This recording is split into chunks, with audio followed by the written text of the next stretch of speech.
आज हम पढ़ेंगे 10th क्लास का लाइफ साइंस का दूसरा यूनिट है हाउ ऑर्गेनिज्म रिप्रोड्यूस। ठीक है, तो सबसे पहले हाउ ऑर्गेनिज्म रिप्रोड्यूस, ये चैप्टर का नाम है। रिप्रोड्यूस मीन्स कि ये ऑर्गेनिज्म कैसे अपने ही जैसे दूसरे ऑर्गेनिज्म बनाते हैं। ठीक है, ऐसे कौन कौन से तरीके हैं। ठीक है, तो इसी को आप रिप्रोडक्शन भी कह सकते हैं। रिप्रोडक्शन, री होता है आर ई, री means bar bar, again and again. ठीक है, और प्रोडक्शन होता है बनाना। ठीक है, किसी चीज को, किसी भी चीज को बनाना। ठीक है, प्रोडक्शन। तो रिप्रोडक्शन मीन्स बार बार बनाना, किसी चीज को बार बार जन्म देना, बार बार रिप्रोड्यूस करना। ठीक है, सेम।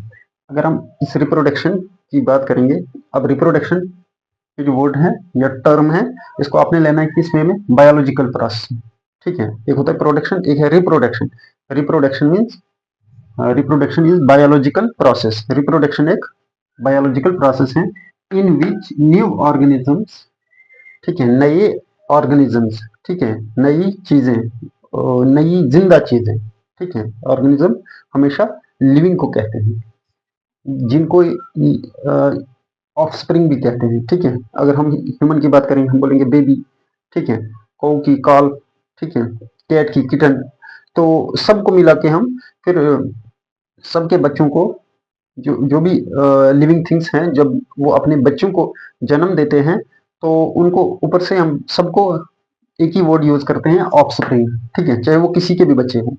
ठीक है, जिसने भी अपने बच्चों को जन्म दिया, तो हम उन सबको मिला के ऑफस्प्रिंग कहेंगे। ठीक है, वरना जैसे अगर ह्यूमन की बात करेंगे तो ह्यूमन के बच्चे को ऑफस्प्रिंग तो है ही, लेकिन उसको हम बेबी कहते हैं। ठीक है, इसी तरीके से कैट के किटन, कौ के कॉल्फ, ठीक है, लायन के कब। तो उन सब के अपने अपने नाम देने के बजाय हमने सीधा कहा कि पेरेंट्स क्या अपने ऑफस्प्रिंग प्रोड्यूस करते हैं। ठीक है, तो न्यू ऑर्गेनिज्म जिनको ऑफस्प्रिंग कहते हैं, प्रोड्यूस फ्रॉम दियर पेरेंट्स। और वो ऑफस्प्रिंग, वो नए ऑर्गेनिज्म कहाँ से आते हैं, वो अपने अपने पेरेंट्स से आते हैं। मतलब उनके पहले वाले नए ऑर्गेनिज्म आने के लिए पहला वाला ऑर्गेनिज्म होना जरूरी है। ठीक है, तो हमेशा पेरेंट्स ही नए ऑर्गेनिज्म को जन्म देंगे, मतलब बायोलॉजिकल वे में। तो यही कहता है from their parents, single or both. अब वो पेरेंट्स कहीं कहीं अकेला ही पेरेंट, अकेला ही इंडिविजुअल या अकेला ही ऑर्गेनिज्म अपने बच्चे को जन्म देता है, कहीं कहीं दो ऑर्गेनिज्म की जरूरत पड़ती है। ठीक है, बच्चे को जन्म देने के लिए। अब इसी की वजह से एक पेरेंट यूज होता है या दो पेरेंट्स इन्वॉल्व होते हैं रिप्रोडक्शन में, या सिंगल पेरेंट यूज होता है, या बोथ पेरेंट्स यूज होते हैं, टू पेरेंट्स यूज होते हैं रिप्रोडक्शन में। इसकी बेस पे रिप्रोडक्शन को दो हिस्सों में या दो क्लासेस में बांटा गया है। एक है ए सेक्चुअल रिप्रोडक्शन, ए सेक्चुअल रिप्रोडक्शन, ए मीन्स सिंगल। ठीक है, तो सेक्चुअल रिप्रोडक्शन मीन्स ऐसी रिप्रोडक्शन जिसमें सिंगल पेरेंट इन्वॉल्व होता है। यही है सिंगल पेरेंट यूज। ये जो हम पढ़ रहे जा रहे हैं अब, एसेक्सुअल में सिर्फ एक ही पेरेंट से बच्चे पैदा होंगे। ठीक है, अब इनमें क्या है, वो कैसे होंगे।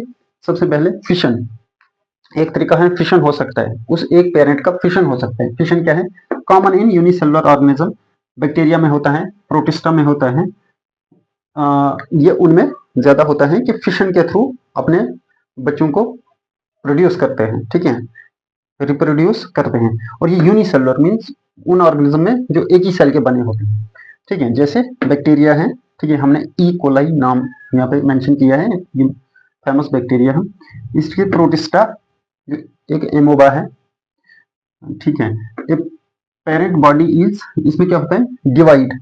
एक सिंगल है, ये देखो, ये सिंगल पेरेंट बॉडी है, divide into two equal daughter cells. ठीक है, ये डिवाइड हुई, ये बड़ा होने लगा, यहाँ से बीच में से ये टूटने लगा। ठीक है, तो टूट के ये दो सेल्स में बन जाता है, इसी को कहते हैं फिशन। ठीक है, हो गया। तो इसी में एक और आपकी एनसीईआरटी में एक एग्जांपल है यूग्लिना। ठीक है, तो बुक की एग्जांपल है, कहीं पूछी जाएगी तो इसको भी लिख लेना, ठीक है। एमोबा वो भी प्रोटिस्टा है, एक ही यूग्लिना, यूग्लिना, ठीक है। उसकी कुछ ऐसे है उसकी शेप, यह उसका फ्लैजिला होता है। तो इसी सिमिलरली जैसे ये डिवाइड होता है दो में, तो ये भी डिवाइड होता है दो हिस्सों में, ठीक है। आगे जाके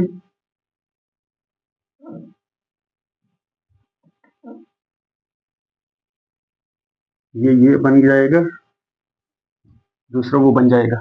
तो सिंगल पेरेंट डिवाइड हो गई दो में वाया फिशन, ठीक है। इसी को कहते हैं fission, splitting of parent body into two equal daughter cells, ठीक है। इतना भी याद रख सकते हैं। एक ये तरीका हमने देखा, फिशन के थ्रू भी रिप्रोडक्शन हो सकती है, एसेक्सुअल मोड ऑफ रिप्रोडक्शन। दूसरा है फ्रेगमेंटेशन। फ्रेगमेंटेशन क्या होता है? टोटे, फ्रेगमेंट्स होते हैं, टोटे करना। तो ये कहाँ पे होता है? In multi cellular organisms. Multi cellular means जो एक से ज्यादा सेल के बने होंगे, जो हजारों में हो, लाखों में हो, या करोड़ों में सेल हो, उनमें होता है। ए सिंगल पेरेंट बॉडी, ठीक है। इसमें भी single parent body split, split होता है टूटना, ठीक है। Split into more than two fragments. अब यहाँ पे दुई में बना तो फिशन के थ्रू, तो अब दो से जब ज्यादा हिस्सों में डिवाइड होगी, टूटेगी पेरेंट बॉडी, एक पेरेंट बॉडी, उसको कहते हैं स्प्लिटिंग, ठीक है। Each fragment develop into new one, ठीक है। हर एक, अब वो जो टूटा है वो हर एक फ्रेगमेंट का टोटा जो है वो नया ऑर्गेनिज्म बन जाएगा, ठीक है। ये एग्जांपल है अर्थवॉर्म। अर्थवॉर्म आपने देखी होगी, जहाँ पे भी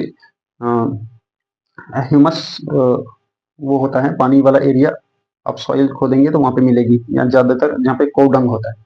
तो अगर आपको ये ऑर्गेनिज्म ऐसे मिलेगा, अब आप इसको अगर ऐसे इसको कट कर देंगे, ठीक है, ऐसे 3 4 5 फ्रेगमेंट्स में तोड़ देंगे, फिर आप देखेंगे कुछ टाइम के बाद ये पांचों फ्रेगमेंट फिर से, मतलब इनको कुछ नहीं हो, ये मरने के बजाय ये क्या करेंगे, ये अपने आप को हील करके नया खुद ही एक नई अर्थवॉर्म बन जाएंगे, ठीक है। तो सभी फ्रेगमेंट्स क्या करेंगे, खुद से अपना अपना एक ऑर्गेनिज्म बना लेंगे, ठीक है। तो इसी को कहते हैं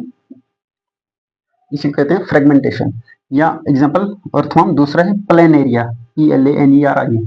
प्लेनेरिया भी एक फ्लैट वॉर्म है, ठीक है। इसमें इसको भी अगर आप टूट काट करेंगे दो तीन हिस्सों में बॉडी को, तो तीनों हिस्से क्या करेंगे, एक नया ऑर्गेनिज्म बनाना शुरू कर देंगे, और नया ऑर्गेनिज्म उन तीनों फ्रेगमेंट से तीन ऑर्गेनिज्म बन जाएंगे। तो इसको कहते हैं फ्रेगमेंटेशन। थर्ड है रीजनरेशन, ठीक है। थर्ड है regeneration. Regeneration is the process an organism, एक ऐसा तरीका है जिसमें ऑर्गेनिज्म क्या करता है, रीग्रो करता है by regrow lost body part, ठीक है। अगर बॉडी का पार्ट वो क्या उसको, इसका एग्जांपल है सैलमेंडर, ठीक है।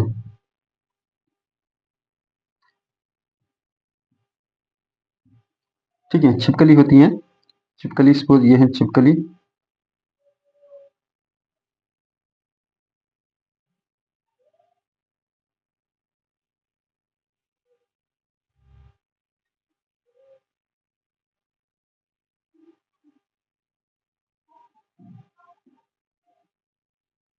ठीक है। ये है छिपकली।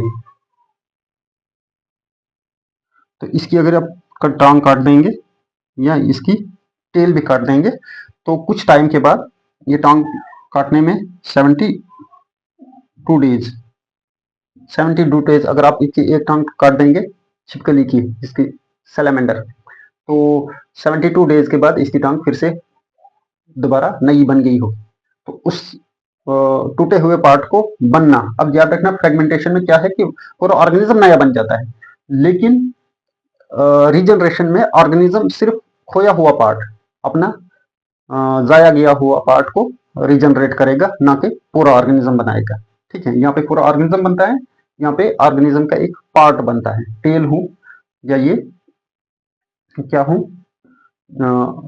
लेग हूं, ठीक ठीक है। ये आ गया रीजनरेशन। इसके अलावा होता है थर्ड फोर्थ प्रोसेस होता है, या फोर्थ मेथड होता है बडिंग, ठीक है। बडिंग, बड निकलना। तो ये क्या है, site specific out growth of body arise bud, ठीक है, and detach to form new organism. एक साइड, एक खास जगह से पेरेंट बॉडी को एक बड जैसा निकलना शुरू हो जाएगा आगे की तरफ। वैसे बढ़ता बढ़ता बढ़ता वो सेम पेरेंट की जैसा होगा, ठीक है। तो फिर जब वो थोड़ा बड़ा हो जाएगा तो फिर पेरेंट बॉडी से निकल जाएगा, अलहदा हो जाएगा, यहाँ से डिटैच हो जाएगा, तो खुद से ग्रो करना शुरू हो जाएगा। तो वो किस प्रोसेस से? बडिंग से, ठीक है। ये कहाँ होता है? हाइड्रा में, HYDRA, ठीक है। हाइड्रा भी एक प्रोटिस्टा है। तो ये क्या है? ये हाइड्रा है, ठीक है। सेम अब ये मैच्योर हाइड्रा है। तो इसने क्या, यहाँ से बड निकलना शुरू हो गया, ठीक है। अब ये बड बढ़ना शुरू हो गया, अब ये बड बढ़ के अब टूटना शुरू हो गया, तो ये टूट के नया हाइड्रा बन गया। तो इसने अपने बच्चे को कैसे बनाया? बडिंग के थ्रू, ठीक है। फिफ्थ हो गया vegetative propagation. Fifth, vegetative propagation, ठीक है। ये ज्यादातर होता है प्लांट्स। वेजिटेटिव पार्ट होता है प्लांट का जो हवा में होती है चीजें, ठीक है। तो वेजिटेटिव प्रोपोगेशन में क्या होता है? कॉमन इन प्लांट्स में होता है, in in which a parent part, in which, sorry ये है part, in which part of plant use to grow into a new plant, जिसमें ये वेजिटेटिव प्रोपोगेशन प्लांट्स में होता है जिसमें एक प्लांट का कोई भी पार्ट लेंगे हम, चाहे वो रूट हो, स्टेम हो, या लीफ हो, या ब्रांच हो, ठीक है। उसको हम लेके ग्रो करा देंगे, जिसमें उसको हम जमीन में डाल देंगे, ठीक है, या किसी और जगह पे कल्चर में, तो वहां से वो उस पार्ट से क्या बनने लग जाएंगे? नए पौधे बनने लग जाएंगे। तो उस प्रोसेस को कहते हैं वेजिटेटिव प्रोपोगेशन, ठीक है। ये एग्जांपल है ब्रायोफाइलस, ठीक है। ब्रायोफाइलम, ठीक है। ये प्लांट है जिसके लीफ को हम लेते हैं, ठीक है। तो उससे हम क्या करते हैं? नए प्लांट्स बनाने स्टार्ट कर देते हैं। सेम है, आपने सुना होगा चिनार, CHINAR, ठीक है। चिनार जो है ये बहुत बड़ा दरख्त है, ठीक है। इसको क्या करेंगे? अगर आप इसकी टहनी, इसकी शाख काट के लगा देंगे एक जगह पे 1 साल के लिए, जब वो ग्रो होनी शुरू हो जाएगी स्प्रिंग के सीजन में, उसके पत्ते लगने शुरू हो जाएंगे, फिर आपने उसको वहीं से निकाल के नई जगह लगा देना है, वहां से वो बननी स्टार्ट हो जाएगी। तो उस प्रोसेस को क्या कहते हैं? वेजिटेटिव प्रोपोगेशन, ठीक है। थर्ड, फोर्थ, फिफ्थ आ गया वेजिटेटिव प्रोपोगेशन। सिक्स्थ एक और प्रोसेस है जिसमें आप देखना यहाँ हर जगह एक ही पेरेंट यूज हुआ, ठीक है। यह भी एक ही। सिक्स है स्पोर फॉर्मेशन। स्पोर फॉर्मेशन क्या होता है कि कुछ ऑर्गेनिज्म हैं वो वो क्या करते हैं? खुद को बढ़ाते हैं, तो उनमें से एक खास किस्म का पार्ट है जो स्पोर बनाने लगता है, ठीक है। जब वो स्पोर बनते हैं तो वो मैच्योर होते हैं, मतलब बड़े होते हैं, फिर मैच्योर होते हैं, तो उस स्पोर को रिलीज कर दिया जाता है, ठीक है। जब वो रिलीज होते हैं तो जहाँ पे वो पड़ते हैं वहां से नया ऑर्गेनिज्म बनने लगता है। तो एक ही पेरेंट यूज हुआ, ठीक है। हमारा मकसद क्या है इस सेक्चुअल में? सिंगल पेरेंट यूज, ठीक है। तो स्पोर फॉर्मेशन में एक ही पेरेंट ने क्या किया? अपने आप को डेवलप किया, एक ठेला जैसा बनाया जिसको स्पोरेंजिया कहते हैं, ठीक है। ये जैसे राइजोपस, ठीक है, राइजोपस, ये राइजोपस एक ये भी प्लांट है। ये प्लांट्स में भी, फंजाई में भी होता है, ठीक है। ये प्लांट्स में भी, फंजाई में भी होता है। तो राइजोपस, ये एग्जांपल याद रखना आप। तो इसमें क्या होता है? स्पोर फॉर्मेशन होती है। ये इसकी बॉडी है, यहाँ से ये हाइफी या फिलामेंट ने ग्रो किया, यहाँ पे ये थैला जैसा बना, इसको कहते हैं स्पोरेंजिया। अब ये स्पोरेंजिया जब मैच्योर हो गया तो ये क्या, यहाँ से इसने, यहाँ इसके अंदर स्पोरेंजिया के अंदर क्या है? ये स्पोर्स हैं, ठीक है। जब ये मैच्योर हो गया, पक गया, तो इसने क्या किया?